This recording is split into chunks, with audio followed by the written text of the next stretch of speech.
नमस्कार, तपाईँ हेर्दै हुनुहुन्छ नेपाल पोस्ट। म गोविन्द सपागाई। आज मिति विक्रमसम्म 2079 साल पुस 10 गते आइतबार, इस्वीसम्म 2022 डिसेम्बर 25 तारिक। यसै गरी आज पुस शुक्ल द्वितीया तिथिसँगै क्रिसमस डे पनि परेको छ। देश तथा विदेशमा रहनुहुने आमा बुवा दिदी बहिनी दाजुभाइ सम्पूर्ण नेपालीहरूमा सँगै हामीलाई धेरै माया गर्ने नियमित दर्शक श्रोतामा क्रिसमस डे को शुभकामना व्यक्त गर्न चाहन्छौँ। दर्शकबिन, आज पुस 10 गते राष्ट्रपतिले सरकार गठनका लागि दलहरूलाई दिएको समय सीमा आज साँझ 5 बजे सकिँदैछ। तर पनि गठबन्धनको हिजो राति अबेरसम्म बसेको बैठक पनि निष्कर्षविहीन नै टुङ्गिएको छ। सञ्चार मन्त्री कार्कीले आज टुङ्गो लाग्ने बताएका छन्। प्रचण्डले दाबी नछोडेपछि देउवाले तपाईलाई प्रधानमन्त्री दिन अरू साथीहरूले मानेनन् भन्ने जस्ता तर्क दिएका छन्। वर्षमान पुनले देउवालाई प्रचण्डलाई प्रधानमन्त्री नबनाए सहयात्रा यही टुङ्गिने चेतावनी दिएका छन्। दाहालको प्रधानमन्त्री बन्ने सम्भावना समाप्त भएको, देश घुमिफिरी मध्यावधिमा जाने सम्भावना भएको ओलीको तर्क रहेको छ। विभिन्न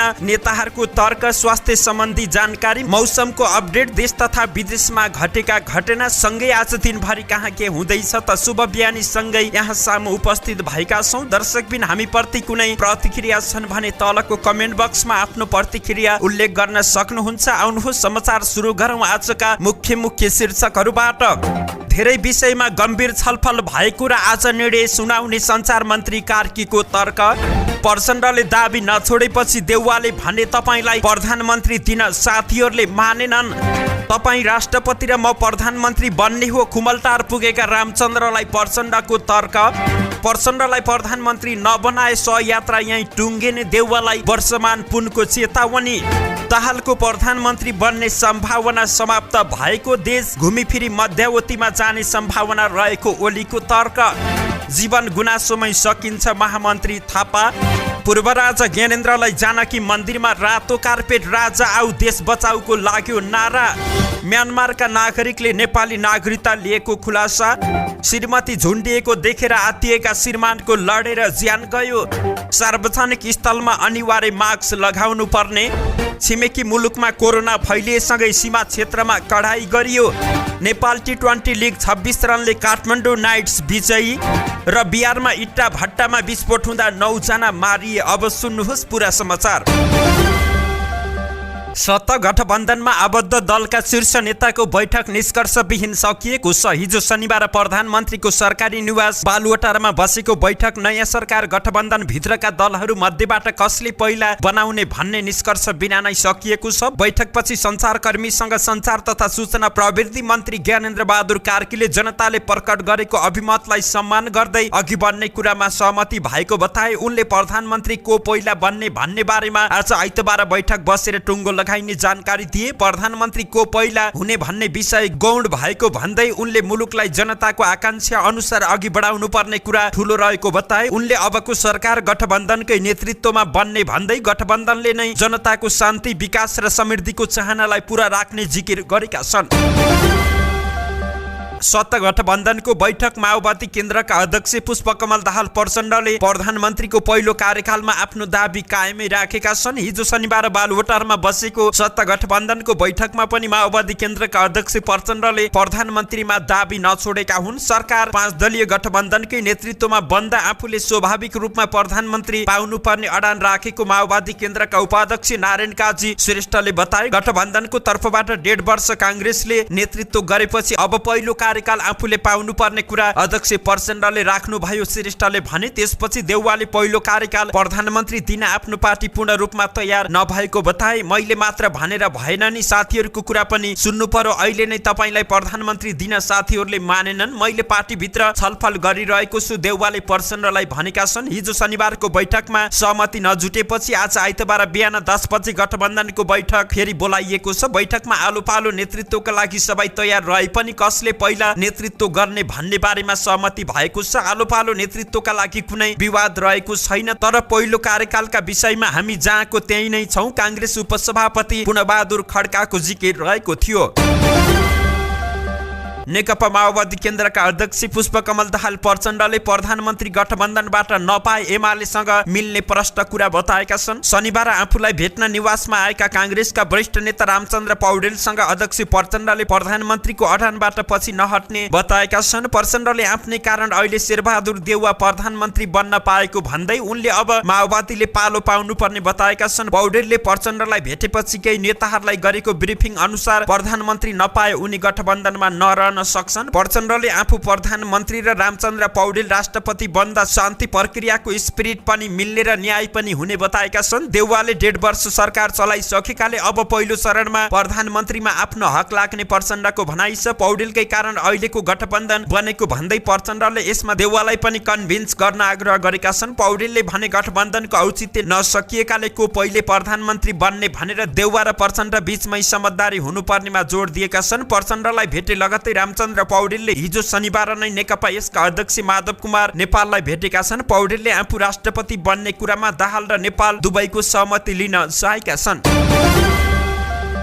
नेकपा माओवादी केन्द्रका उपमहासचिव वर्षमान पुनले अध्यक्ष प्रचण्डलाई प्रधानमन्त्री नदिए गठबन्धनको सहयात्रा त्यही बिन्दुबाट टुङ्गिने प्रष्ट जानकारी गराएका छन्। अध्यक्ष प्रचण्ड र कांग्रेसका वरिष्ठ नेता रामचन्द्र पौडेल पछिको भेटपछि देउवालाई भेटेका उपमहासचिव पुनले देउवा 1.5 वर्ष प्रधानमन्त्री भइसकेकाले अब प्रचण्डलाई सहयोग गर्न भनेका छन्। पुनको भनाई उद्धृत गर्दै स्रोतले भन्यो, हिजो एउटा परिस्थितिमा 23 सिटको कांग्रेसलाई हामीले सरकारको नेतृत्व दियौं, अब त्यही बाध्यता छैन। प्रचण्डलाई प्रधानमन्त्री नमान्ने भने हाम्रो सहयात्रा त्यही टुङ्गियो, फेरि कांग्रेसलाई नेता मानेर हिँड्नुपर्ने बाध्यता हाम्रो छैन। पुनले प्रष्ट धारणा बताइसकेपछि देउवाले अझै केही नबिग्रिएको भन्दै गठबन्धन र दलमा आफूले कुरा मिलाउने जवाब दिएका छन्। देउवाको भनाइ थियो, होइन म मिलाउँछु यार, दलमा पनि सल्लाह गर्नुपर्छ, गठबन्धनमा पनि सल्लाह गर्नुपर्छ, राष्ट्रपतिले यो टाइम दिने कुरा नै मिलेन क्या, म समय थप्न लाउँछु, कुरा मिल्छ। पुन लगायतका नेता प्रचण्डलाई गठबन्धनबाट बाहिर निकाल्न चाहन्छन्। उनीहरू प्रचण्ड इन्डो अमेरिकन एम्बुसमा परेको निष्कर्षमा रहेका छन्।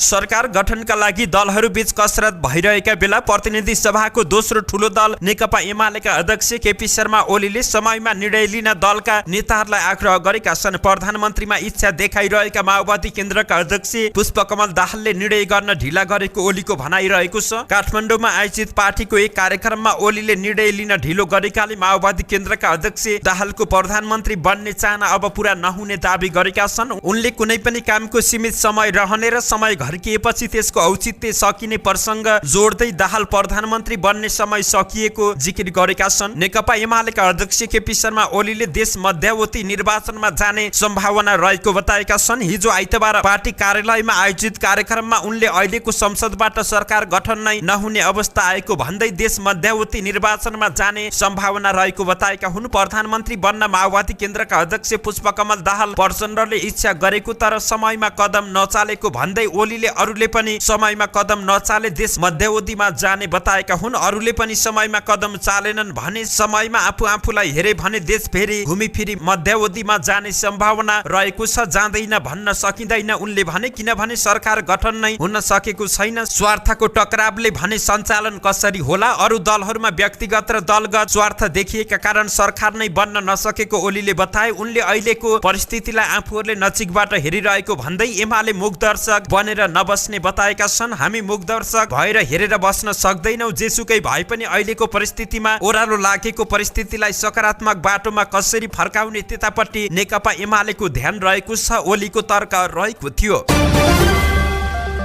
नेपाली कांग्रेसका महामन्त्री गगन कुमार थापाले युवाहरूले गुनासो गर्ने नभई समस्याको समाधान खोज्नुपर्ने बताएका छन्। हिजो शनिबार काठमाडौँमा आयोजित एक कार्यक्रममा बोल्दै महामन्त्री थापाले अहिलेका युवाहरू भनेको देशको भविष्य भएकाले विद्यार्थी युवा वर्गहरूले समस्याको गुनासो गर्ने नभइकन समाधान गर्ने के गर्ने भन्ने कुराको बारेमा सोच्न आवश्यक रहेको बताएका छन्। उनले युवाहरू आलोचक बन्नु गलत नभएको तर आफ्नो समाजको आज र भविष्यको बारेमा सोचेर आलोचना गर्न उपयुक्त हुने बताए। उनले हामीले कहिलेकाहीँ थाहा नपाइकन क्रिटिकल भयौं भनेर भन्दा भन्दै यङ मान्छेहरू थाहै नपाइकन सिनिकल हुन्छौं। निन्दक र आलोचकमा धेरै ठूलो भिन्नता हुन्छ। महामन्त्री थापाले निन्दक मात्र बन्नु युवाहरूका लागि जीवनकै सबैभन्दा ठूलो कमजोरी हुने बताए। उनले अहिलेको युग प्रविधिको भएकाले अनलाइनमा बस्दा पनि सामाजिक सञ्जालहरूको सही सदुपयोग गर्नुपर्नेमा जोड दिएका छन्। पूर्व राजा ज्ञानेन्द्र शाहले हिजो जनकपुर धाम स्थित जानकी मन्दिरमा पूजापाठ तथा दर्शन गरेका छन्। पूर्व राजा ज्ञानेन्द्र जानकी मन्दिर पुगेपछि समर्थकहरूले राजा आऊ देश बचाऊका नारा लगाएका छन्। मन्दिरमा उनलाई महन्त साधु सन्त र हजारौं समर्थकले स्वागत गरेका हुन्। जानकी मन्दिरले पूर्व राजा ज्ञानेन्द्रको स्वागतका लागि रेड कार्पेट बिछाएको थियो। परिवार सहित आएका उनले शुक्रबार राति 0 माइल स्थित सीताशरण होटेलमा बिताए। हिजो बृहत्तर जनकपुर परिसरमा खुलेको सुविधा सम्पन्न होटेल सोल्टीमा बसेको बुझिएको छ।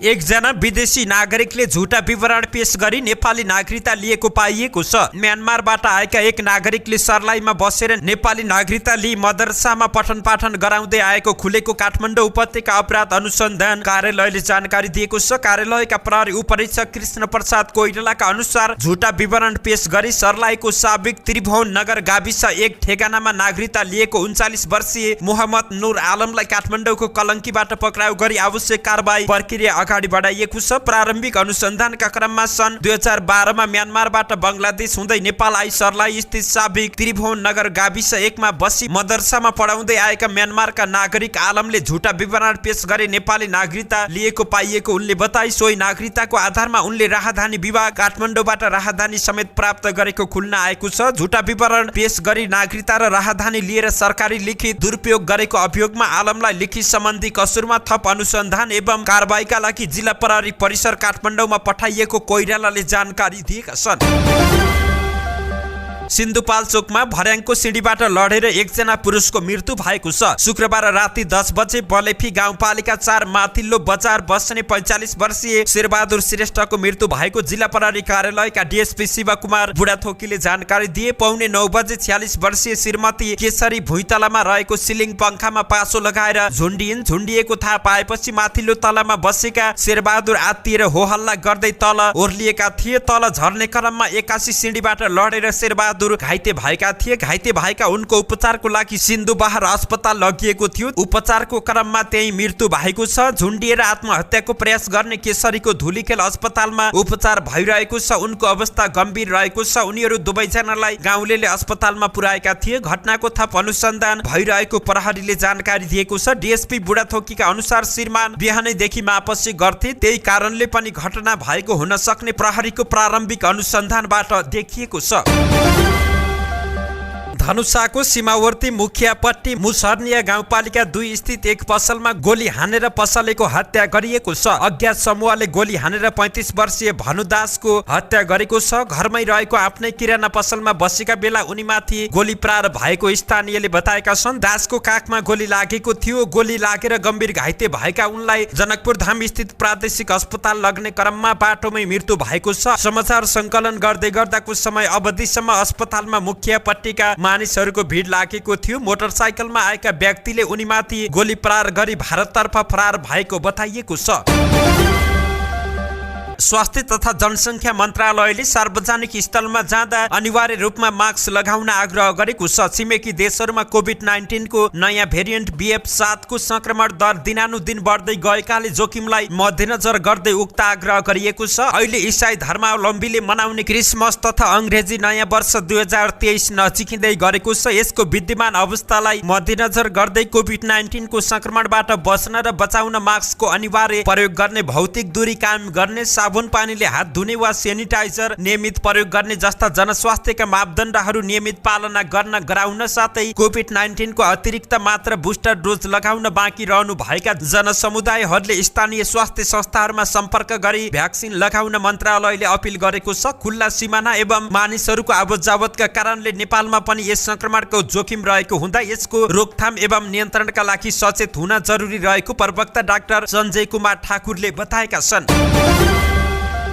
छिमेकी मुलुकहरूमा कोभिड महामारीको तेस्रो लहर सुरु भएसँगै भारतसँग सीमा जोडिएका नाकाहरूमा कडाई सुरु गरिएको छ। नेपाल भारत सीमा नाका रानी विराटनगरमा रहेको हेल्थ डेस्कलाई पुनः सञ्चालन गरी भारतबाट आउने यात्रुहरूको चेक जाँच सुरु भएको छ। यसअघि कोरोना महामारी कम भएसँगै चेक जाँच रोकिएको थियो। चीन लगायतका मुलुकमा कोरोना महामारीको तेस्रो लहर तीव्र रूपमा फैलिएकाले सीमा नाकामा कडाई गरिएको प्रदेशिक स्वास्थ्य मन्त्रालयले जानकारी दिएको छ। कोभिडको जोखिमलाई ध्यानमा राखेर तयारी थाल्न स्वास्थ्य मन्त्रालय मन्त्रालयले समेत विज्ञप्ति मार्फत अनुरोध गरिसकेको छ। विराटनगर महानगरको सामाजिक समितिका संयोजक काशीबहादुर बस्नेत, स्वास्थ्य महाशाखा प्रमुख हैदर अली लगायतले महानगरले सञ्चालन गरेको रानी नाका स्थित हेल्थ डेस्कको शनिबार अनुगमन गर्दै चेक जाँचलाई कडाई गर्न निर्देशन दिएको छ। सम्भावित जोखिमलाई ध्यानमा राखेर तयारी सुरु गरिएको स्वास्थ्य महाशाखा प्रमुख अलीले बताए। सम्भावित कोभिडको संक्रमण विरुद्ध लड्न महानगरको स्वास्थ्यका सबै संयन्त्रलाई तयारी अवस्थामा राख्न मेयर नागेश कोइरालाले निर्देशन दिइसकेका छन्। नेपाल टी20 लिगमा काठमाडौँ नाइट्सले पोखरा एभेन्जर्सलाई पराजित गरेको छ। शनिबार बिहान कीर्तिपुर स्थित अन्तर्राष्ट्रिय क्रिकेट मैदानमा भएको खेलमा 26 रनले काठमाडौँ नाइट्स विजयी भएको हो। पोखरा एभेन्जर्सले टस जितेर पहिले फिल्डिङ गरेको थियो। यसो हुँदा काठमाडौँ नाइट्सले 19 ओभरमा 5 विकेट गुमाउँदा 162 रन बनाएको थियो। पोखरा एभेन्जर्स सामु 163 रनको लक्ष्य प्रस्तुत गर्दा पोखराले 7 विकेटको क्षतिमा 136 रन मात्र बनाएको हो। काठमाडौँका लागि अस्मातुल्ला ओमरजाईले अभिजित रही 85 रन बनाएका हुन्। उनी प्लेयर अफ द म्याच समेत बनेका छन्। पूर्वी भारतको बिहार राज्य स्थित इट्टा भट्टामा विस्फोट हुँदा भट्टाका मालिक सहित 9 जना मजदुरको ज्यान गएको छ भने अन्य 8 जना घाइते भएका छन्। स्थानीय अधिकारीहरूका अनुसार बिहारको राजधानी पटनाबाट 154 किलोमिटर उत्तरमा अवस्थित पूर्वी चम्पारण जिल्लाको नारीकिरी गाउँमा शुक्रबार साँझ उक्त दुर्घटना भएको बताइएको छ। घाइतेको रक्सोलको निजी अस्पतालमा उपचार भइरहेको छ। विस्फोटको जानकारी प्राप्त हुने बित्तिकै उद्धारकर्ता र प्रहरी घटनास्थलमा पुगेका पूर्वी चम्पारण जिल्ला मजिस्ट्रेट कार्यालयले जानकारी दिएको छ। राज्यको विपद व्यवस्थापन केन्द्रका उद्धारकर्ता भग्रावशेष मुनि खोजी गरिरहेका छन्। विस्फोटको कारण भने सार्वजनिक गरिएको छैन। सम्बद्ध निकायले अनुसन्धान थालेको छ। यसैबीच प्रधानमन्त्री नरेन्द्र मोदीले उक्त घटनामा ज्यान गुमाएकाहरूप्रति श्रद्धाञ्जली अर्पण गर्दै शोक सन्तप्त परिवारजन प्रति संवेदना व्यक्त गरेका छन्। साथै उनले घाइतेहरूको शीघ्र स्वास्थ्य लाभको कामना समेत गरेका छन्। धन्यवाद। यस्तै ताजा समाचारको लागि नेपाल पोस्ट हेर्दै गर्नुहोला।